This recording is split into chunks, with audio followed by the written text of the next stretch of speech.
नमस्कार, the news देख रहे हैं आप। मैं हूं आपके साथ अर्जुन खजूरिया। आम आदमी पार्टी ने आज अपना एक और सिपाही जो है उसको अपने से अलग थलग कर दिया, या फिर कहा जाए उस सिपाही ने आम आदमी पार्टी का साथ छोड़ दिया। जी हां, अगर बात की जाए राजकुमार आनंद, जो बड़े दलित नेता के रूप में जाने जाते हैं, दिल्ली सरकार में मंत्री भी रहे, उन्होंने आम आदमी पार्टी की प्राइमरी मेंबरशिप से जो है इस्तीफा दे दिया है और अब बस भारतीय जनता पार्टी में जो है शामिल होने जा रहे हैं।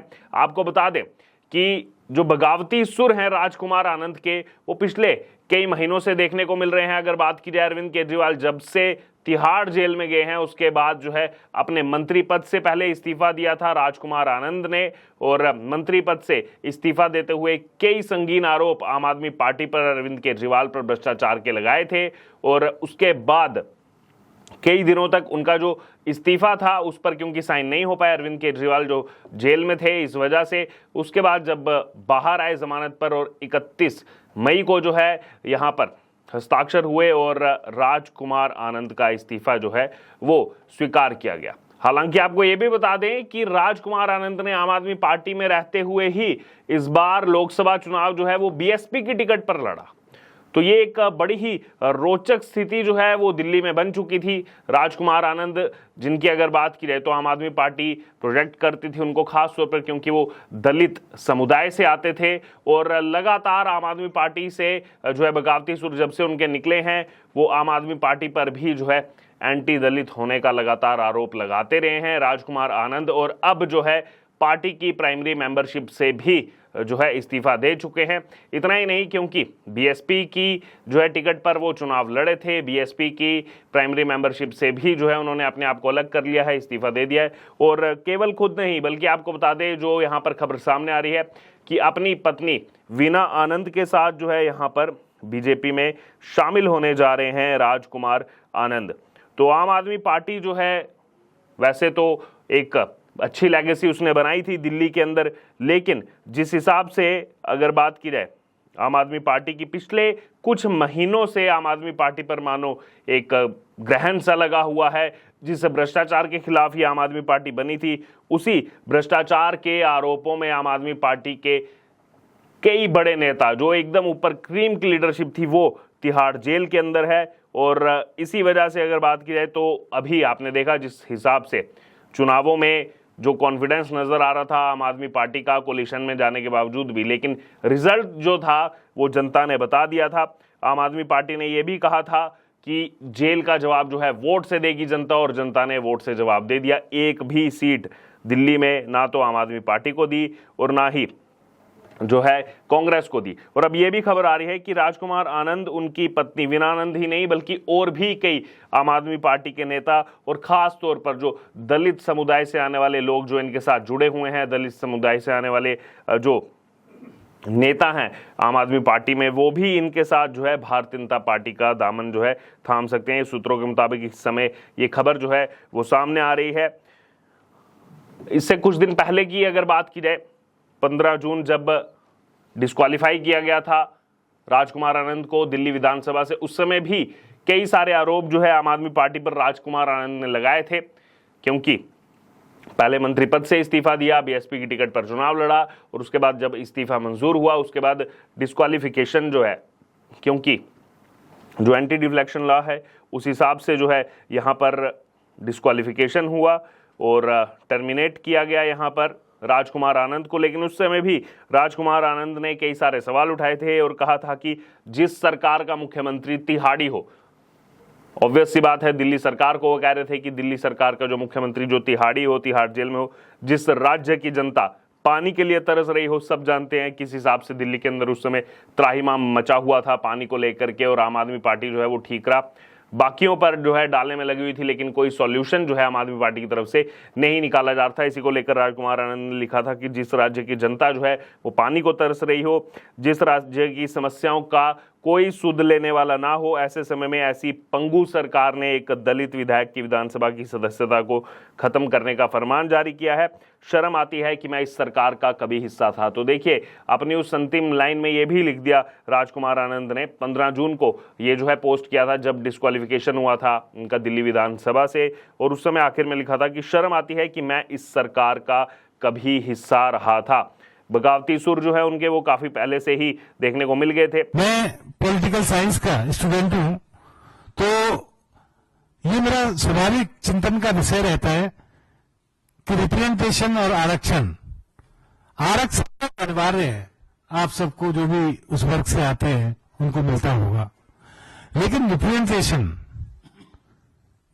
जो प्रतिनिधित्व है वो हर अच्छी संस्था में, अच्छी सरकार में, अच्छे मुखिया हर वर्ग के, यानी कि सिर्फ दलितों के वर्ग के, हर वर्ग के लोगों को उसमें शामिल करके और उनको प्रतिनिधित्व देते हैं, ताकि सबका साथ सबका विकास, जैसे कि हमारे माननीय प्रधानमंत्री श्री मोदी जी कहते हैं और उन्होंने करके दिखाया है। हमारे माननीय कैबिनेट मंत्री मांझी साहब पहली बार मूसर जाति के 70-80 साल में किसी को याद नहीं आया कि कोई कैबिनेट मंत्री उस जाति से होना चाहिए। कानून मंत्री आज हमारे दलित है। हमारे महामहिम राष्ट्रपति आदिवासी वर्ग से आती हैं। तो ये रिप्रेजेंटेशन है, मैं आपको एग्जाम्पल दे रहा था। लेकिन जब बात अब अरविंद केजरीवाल की और आम आदमी पार्टी की आती है तो वो रिप्रेजेंटेशन के नाम से कन्नी काटने लग जाते हैं। दिल्ली और पंजाब में दलितों के नाम पर सरकार बनाने वाली आम आदमी पार्टी और अरविंद केजरीवाल को जब मौका मिला कि 10 राज्यसभा सांसद आप भेजिए, तो 10 राज्यसभा सांसदों में से एक भी राज्यसभा सांसद उन्होंने किसी दलित को चुनने की जरूरत नहीं समझी। दिल्ली की किसी मंडी का चेयरमैन कोई दलित नहीं है। दिल्ली सरकार के जितने कॉलेज हैं उसके किसी भी कॉलेज का चेयरमैन दलित नहीं है। पिछले दिनों जब स्वाति मालीवाल जी राज्यसभा भेजी गई और उनकी जो दिल्ली महिला आयोग की अध्यक्ष की सीट खाली हुई, तो मैंने अपनी पार्टी पर दबाव बनाने के लिए पार्टी में कहा, मीडिया बंधु जानते हैं बात, कि अब इस कुर्सी पर किसी दलित महिला को बैठना चाहिए। बजाय मेरी इस बात को एप्रिशिएट करने के अरविंद केजरीवाल और उसके साथियों ने मेरे ऊपर प्रेशर बनाया कि आप मीडिया से वो बयान वापस लीजिए। मैंने वो अपना बयान वापस ले लिया, अपना इस्तीफा उनको दे दिया। तो ऐसी बहुत सारी बातें हैं और जिसके ठोस प्रमाण मौजूद हैं। और आज सिर्फ राजकुमार आनंद ही भारतीय जनता पार्टी में शामिल नहीं हो रहा। मेरा यह मानना है कि दिल्ली का हर वो दलित जो अब ये समझ चुका है कि अरविंद केजरीवाल दलितों के हक पर हकमारी करता है, वो सब भाजपा में शामिल हो रहे हैं। और आज का दिन तो सिर्फ आगाज है, अंजाम अभी बाकी है।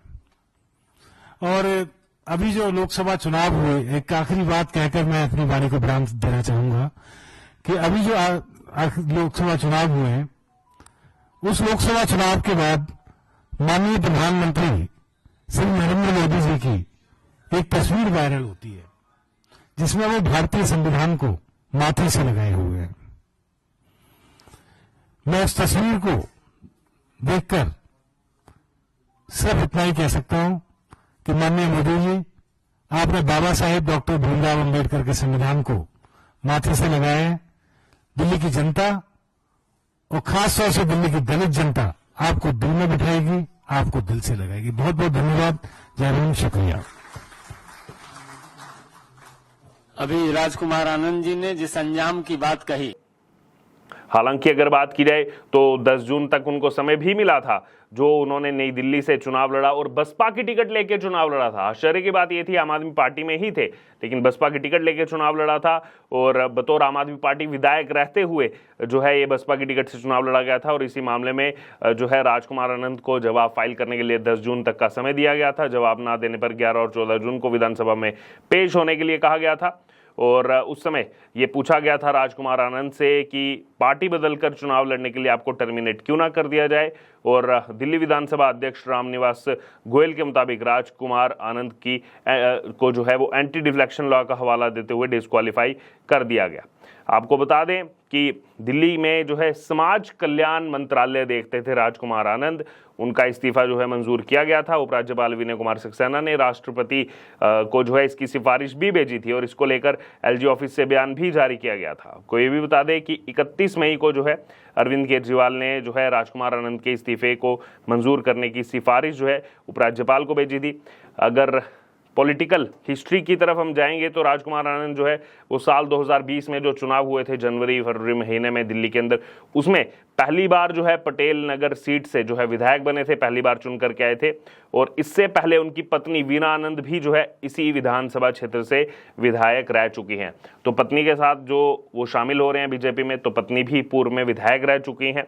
उसके अलावा अगर बात की जाए तो दिल्ली सरकार के पूर्व मंत्री राजेंद्र पाल गौतम की जगह जो है राजकुमार आनंद को उस समय कैबिनेट में शामिल किया गया था जब सरकार बनी। और आपको ये भी बता दें कि बौद्ध सम्मेलन के कार्यक्रम में हिंदू देवी देवताओं पर अभद्र टिप्पणी की गई थी, जहां पर राजेंद्र पाल गौतम भी मौजूद थे, जिसके बाद काफी बवाल हुआ था और राजेंद्र गौतम को कैबिनेट से इस्तीफा देना पड़ा था। सब जानते हैं वो वाकया जिसमें कई हजार लोगों को वहां बुलाया गया था और टिप्पणियां की गई थी, हिंदू देवी देवताओं के बारे में अभद्र टिप्पणी की गई थी। उसके बाद जो बवाल मचा और उस बवाल में जो है कहा गया कि माफी मांगे और आम आदमी पार्टी के नेता, खासतौर पर दिल्ली सरकार में कैबिनेट मिनिस्टर किस प्रकार की चीजें कर रहे हैं।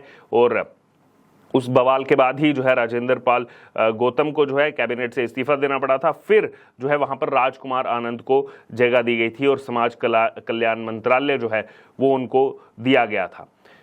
वहीं दिल्ली सरकार में मंत्री राजकुमार आनंद ने बीते 6 मई को जो है बीएसपी में एंट्री ली थी, क्योंकि साथ ही जो है उनकी घोषणा हुई थी कि वो दिल्ली में जो लोकसभा का चुनाव है जो 25 मई को होना था और 6 मई को जो है उनको टिकट दे दी गई थी बीएसपी की तरफ से। और अब जो है यहाँ पर अपडेट जो सामने आ रहा है कि प्राइमरी मेंबरशिप से तो इस्तीफा नहीं हुआ था उनका। अब इन तमाम चीज़ों के बीच में प्राइमरी मेंबरशिप आम आदमी पार्टी बीएसपी दोनों से इस्तीफा हुआ है। यहाँ पर राजकुमार आनंद का और पत्नी के साथ जो है बीजेपी में शामिल होने जा रहे हैं। और कहीं ना कहीं आम आदमी पार्टी के जो जीते हुए विधायक थे उनकी संख्या जो है वो उसमें कम हुई है और आने वाले चुनाव में वैसे भी आम आदमी पार्टी के लिए मुश्किलें जो हैं वो बढ़ी हुई हैं, क्योंकि हाल ही के लोकसभा चुनाव का अगर आप रिजल्ट देखेंगे और उसको बाइफरकेट अगर करेंगे विधानसभाओं में तो 70 में से 52 विधानसभाओं में बीजेपी को इस लोकसभा चुनाव में लीड मिली है। अब कितना रिजल्ट में जो है ये परिवर्तित होता है ये आने वाला समय बताएगा। चुनाव से पहले